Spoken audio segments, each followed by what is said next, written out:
Hello, I'm Bob the Booker and welcome to my channel. And today I wanted to talk about a prize that I've been following for just a couple of years. And this year's shortlist I think was a really interesting one, so I really wanted to talk about it. And it's called the Nota Bene prize. It's a fiction prize where it's sort of books that sort of straddle that line between being literary fiction, but also compulsively readable. Very much, I think, the kind of ethos of here is a book that I would want to share with somebody else and kind of tell everybody about. The shortlist, I think, is a really interesting one. I've only just finished reading it, so that the winner has now been announced, and I'll talk about that as I do the roundup of the books. But I think there's something really interesting about this because there are a few books here that haven't really found other prize lists, but I think are really intriguing in their own way. And so let's talk a little bit about those. So I'm going to do the books in order of the author's surnames, but with the winner first, as I typically do for the Booker ones and a few other prizes. And now that we've got the winner, because I was slightly slower reading this than I wanted to be, here they are. Here's the winner. So the winning book was Carla by Colin Walsh, a book that I read, I can't even remember when. It feels like a long time ago now, but I really greatly enjoyed. I think this is a really beautiful book that's told in a very strong, punchy, sort of dialect and sort of a really strong, as in the book isn't necessarily written in dialect, but it has a really strong flavour of how characters actually speak. And essentially what happens is you've got a set of characters who are kind of coming back together after a while apart. And without going into too much of the sort of detail around it, the characters are they don't really know how to interact with each other again, and there are lots of sort of simmering tensions that have remained from years. And so as a result, you've got characters who are not quite done, with an argument that was many years ago, who really want to bring it back up. And it kind of has this real explosiveness to it because this book is deeply tense and difficult at times because of just the ways that so many things have kind of coalesce around it, and particularly because it involves someone who's gone missing. There is this sort of unsolved mystery towards the heart of the book, around the heart of the book, and that kind of means that the characters, as much as they are angry at each other, also have something to feel deeply sad about, which kind of spurs on their anger, but is also a really tricky part of what's happening. So I just really enjoyed this about the book. I think it's just brilliantly written. It's kind of incredibly punchy, and yeah, I just really liked what this book did. I think a very deserving winner in my mind.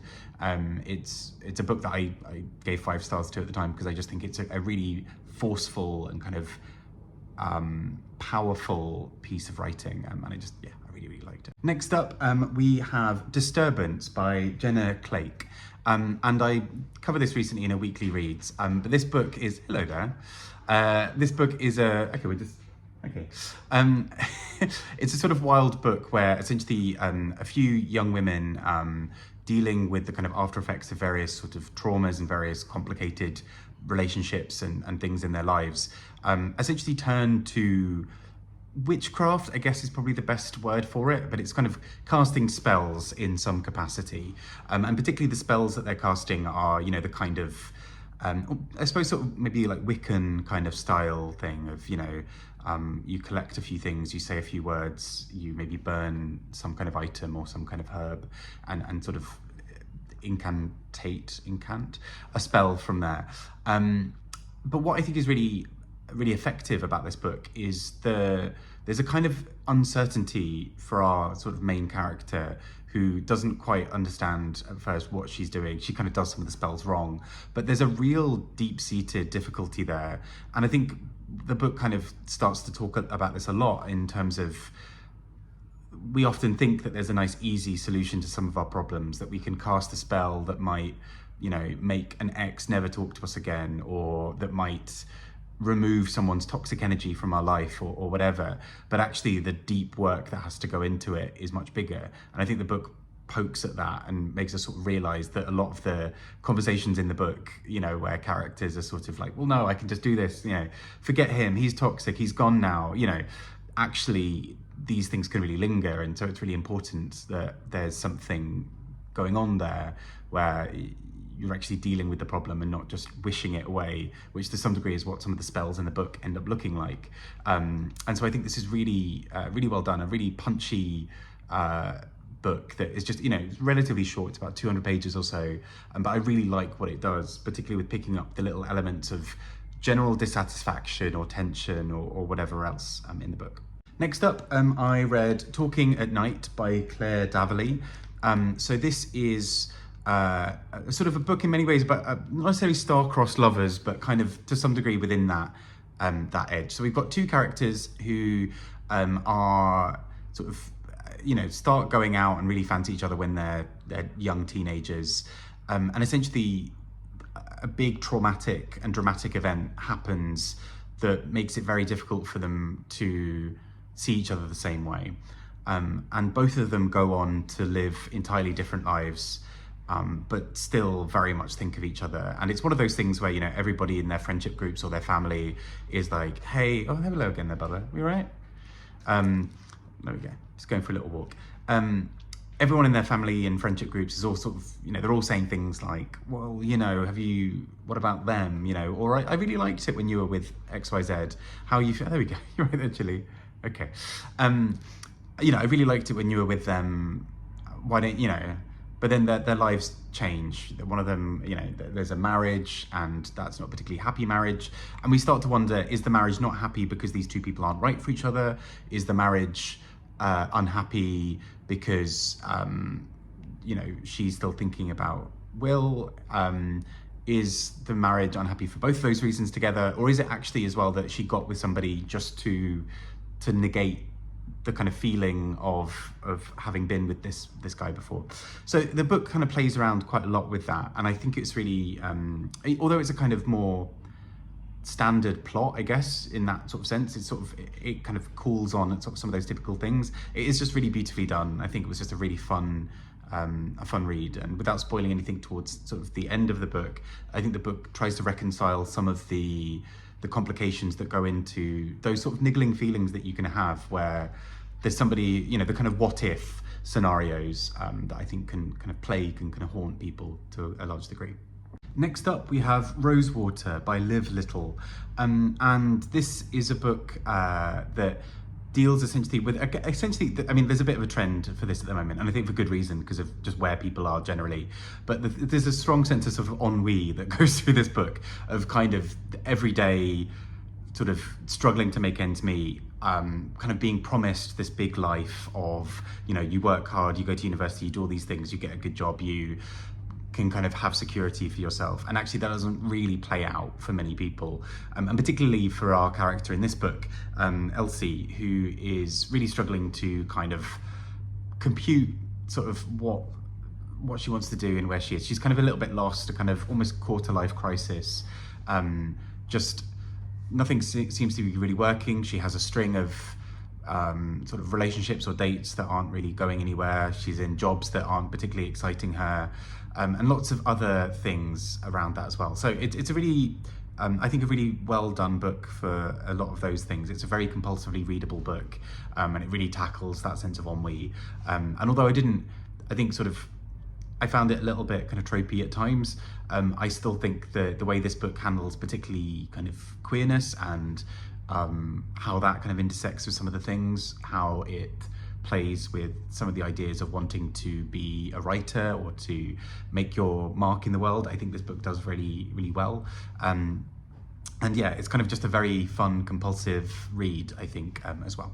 Next up, a book that is very different, indeed. So, Chrysalis by Anna Metcalfe, I read earlier in the year, and it's a real kind of what the hell is happening in this book kind of thing, but in a really brilliant way. I think actually this is quite a weird shortlist, in a good way. I think a lot of these books have a fun element of weirdness, and particularly the last book I'll talk about handles that as well.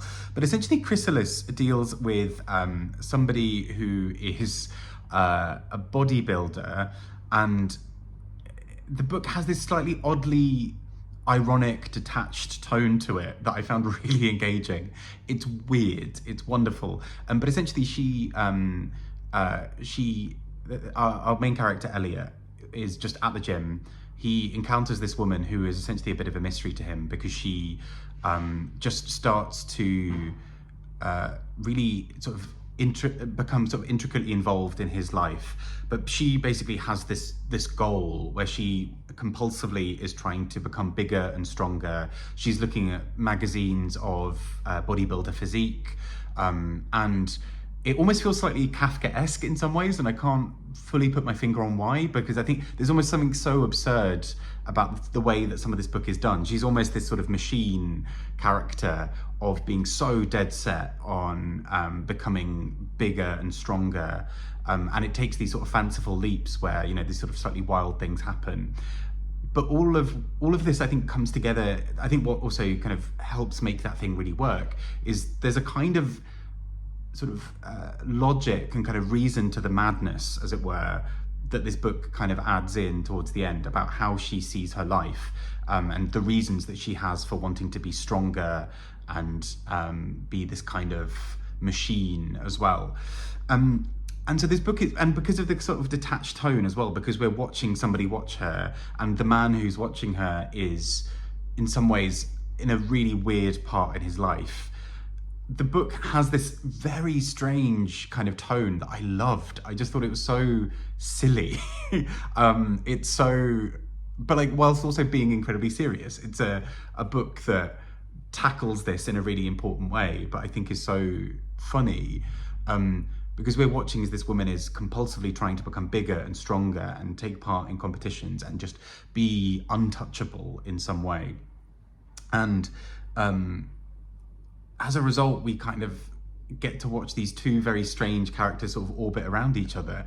It's really, yeah, it's not really like anything else I've read this year in a good way. I think this is a very fun and strange little book. And last but not least, we have The Centre by Ayesha, Manazir, Siddiqi. And this is wild and wonderful in very good ways, I think. It takes some sort of traditional narrative ideas and plays with them in really fun ways, I think. And so the core idea of this book is we have a character, Anissa, and her partner overnight basically seems to just become fluent in Urdu. And this sort of feels strange to her for several reasons, partly because she is a translator, so she is used to spending her life being in and around languages where her partner has never really been that involved in it. So it seems strange that he magically does this. He is also a white Englishman, and so he has sort of learned a language that's very different from his own kind of context. And, you know, it's not like he just sort of picked up a language that's much more similar to English. This is very, very different. And he's now speaking it with this complete native level fluency. And the kind of the other bugbear within this for her is because he's learned Urdu, which is her family's language, he is now able to have conversations better conversations with her parents than she is able to in Urdu. She has a sort of faltering Urdu that she remembers from when she was a child, and she very rarely uses it, and she feels slighted by this. And so as a result, it kind of comes to light of how he came to learn it. And it's from this new experimental project called The Centre, hence the title of this book. And at The Centre, she sort of, well, we basically come to learn a little bit more about it when Anissa herself goes to be part of it. And when she is part of it, at first we sort of get this sense of something's not quite right, but we don't know exactly what. And actually the book really plays with this in some fun ways, where little by little we find out exactly what's happening there and how the language system works. And it plays it in a really fun way because this is sort of slightly grotesque and slightly weird and all of these things, but there's a core of this book that's a more important discussion about the ways we value certain lives, the way we value certain languages, and kind of the kind of hierarchy that exists within that. So the fact that for her as a literary translator, she knows that some, you know, translating from Urdu, for example, would be seen as less exciting or interesting than German or Russian, where you get to interact with these classics or what have you. And then that sparks these other conversations as well about the kind of who gets to be sort of front and center when we talk about literature, or what's seen as high class versus low class and all those sorts of things. And so this is just a really wild book, but but I think is really satisfying with the way it deals with this kind of core idea.